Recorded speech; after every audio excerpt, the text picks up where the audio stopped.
Little Yoshio opened the door to his parents' house, and immediately he was hit with the sounds of the city. The beep of the car, the sound of birds chirping, the sound of the dog barking. But that is daily reality.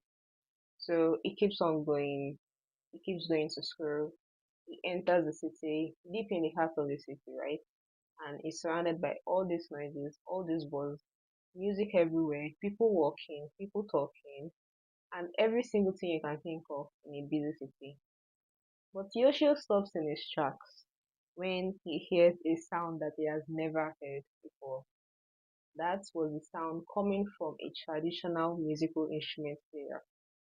He went over to her and tried to get to engage her in a conversation, to know more about the instrument, and at the end of it, he asked the player that, "What is your favorite sound?" He was expecting her to say the sound of a guitar, the sound of a, yeah, violin, or probably the sound of the instrument that she was playing, the koto.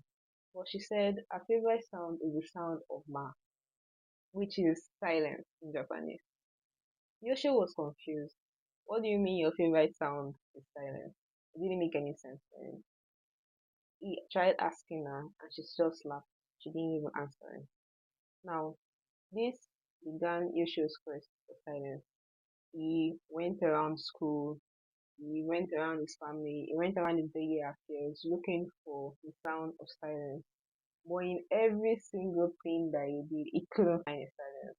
Whether it was in between meals, while he was bathing, or right about when he was about to sleep, he couldn't find it. The next day, he was frustrated. Where am I supposed to find silence when there is noise all around me, right? Well, this plague, this thoughts plagued him as he moved to school. He kept on going to school. He passed the familiar sound of the city, and also he got to his school. He sat down and started reading. He was the only one in school at that time. In between his reading, as he was about to flip the page, he realized that everywhere was silent. Everywhere was quiet, and he paused because it was still. Silence is still.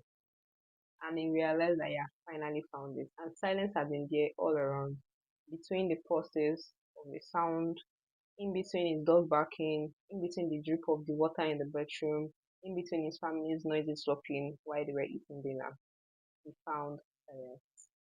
That was a watered down, oh sorry, a summary of the book The Sound of Silence. I first got this book a few years ago, I think about 6 years, 5, 6 years ago at the bookshop, and it was 800 naira.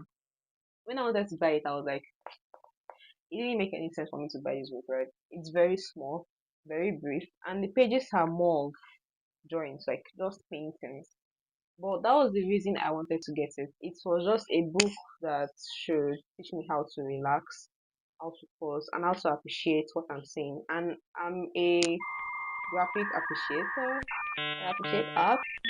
So yeah, saying this kind of books really gets me happy. Now, when I read this book for the first time, I realized how hard it actually was for me to find silence.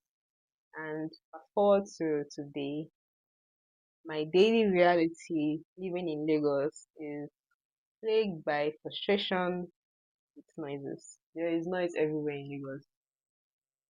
Honking of buses, honking of cars, dogs fighting, animals on the street, children playing, and the most annoying one, oh sorry, yeah, the most annoying one, the sound of generator and the sound of AC.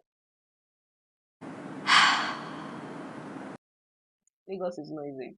So every single time I'm walking through the city, every single day that I'm outside, which is every day by the way, I try to find silence in everything that I'm doing. I try to find stillness, which is difficult. I try to be still within my spirit, which might be a bit difficult depend because I'm in a noisy place, but it's also possible. I also try really hard to find silence in the things I'm doing. So the question you might want to ask is how can I find silence for myself? If you're not in Lagos, this might not apply to you because you might just wake up one morning and everyone is silent. When I was in school, I could have silent mornings every single day, and I love that about where I school. But since I got back to Lagos, I've been near madness. This close to running mad because there is nowhere I can find silence. The day I realized how bad it was when I went to Ogun State one day, and I got down from the bike. Then the bike man cut his engine, and everywhere was silent, dead silent. The silence slapped me, so to speak. It slapped me in my ears, and I was just like, I've never heard silence this loud or this profound in such a long time. And it was relieving. That just gave me even more reason to be heavy on the fact that I do not want to reside in Lagos for life. But that's by the way. Yeah, I'm just going to show you how you're going to find silence in your day-to-day activities every single day, just the way I do. First, through music. Music is, you know how it is. You love it. Everybody loves it. We all can't live without it. But sometimes, to me, maybe not to you, but to me, it feels like a very, very stressful thing to be listening to, especially if I'm overstimulated and I'm really not interested in listening to different sounds going on at the same time. That's when I do not want to listen to music. So when that happens, I have an alternative. I can either listen to classical music or jazz, which is also still music, yeah. But again, it depends on how I'm feeling. But when all else fails, when I don't want to listen to music, when I don't want to listen to classical music, when I just really want silence, what I do is I put on my earphones and I play white noise. Now, if you go on YouTube, there are a lot, and I mean a lot of white noise playlists, a lot of white noise videos, and you can also check them out. You might be wondering, why is white noise important? Well, it actually has direct correlation to helping you calm down. There was also a day I went to the ocean, not exactly the ocean, but close to the ocean. Yeah, actually to the ocean, with my friend, and the sound of the sea, the ocean just moving or doing its thing, or the wind was enough to clear my head and calm me because I had a rough week that week and I had another treacherous week ahead, so I was in a very, very bad place mentally. But being in the place, being around the ocean that Saturday alone really helped me. So white noise helps, and it's also enough for you to remember that sometimes you need to reconnect with nature. But again, if you live in Lagos, that's very, very hard. Second is enjoying the awkward pauses between a conversation. You do not always have to fill the space. You do not always have to say something. You do not always have to say, oh, awkward pause or awkward silence. Especially if you're meeting somebody new, or especially if you're engaging in a conversation with somebody who you're not really familiar with, or somebody that you enjoy talking to. You don't always have to feel the silence. You don't always have to say something to get the conversation rolling again. It's probably because I'm an introvert and I don't exactly enjoy speaking to somebody for a long stretch. It's really exhausting to me. Again, it depends on who you are, right? So if you're having a conversation, then you say something, the person says something to, and as a response, then you pause. It's fine to pause. It's fine to enjoy that pause. It's fine to just pause, take a deep breath, sigh, and relax. The conversation doesn't always have to continue. It doesn't always have to flow. It's not that you cannot converse or the person is tired of you. The person is probably just going over what you said in their head or trying to make sense of something or just trying to understand something. It has less to do with you and more to do with them. Sometimes it just happens and it's a natural thing. Third is stop filling silence with noise. I mean, as a society, we are so conditioned to always want noise, always want something to fill the gap, whether it's loud eating, watching a movie, listening to music. You really don't need that if you are looking for silence. Like, for example, sitting on the toilet seat and scrolling on your phone. It's it's I don't know how people do that, right? But I do not think it's something that is essential for you to do. You don't always have to sit on the toilet and scroll.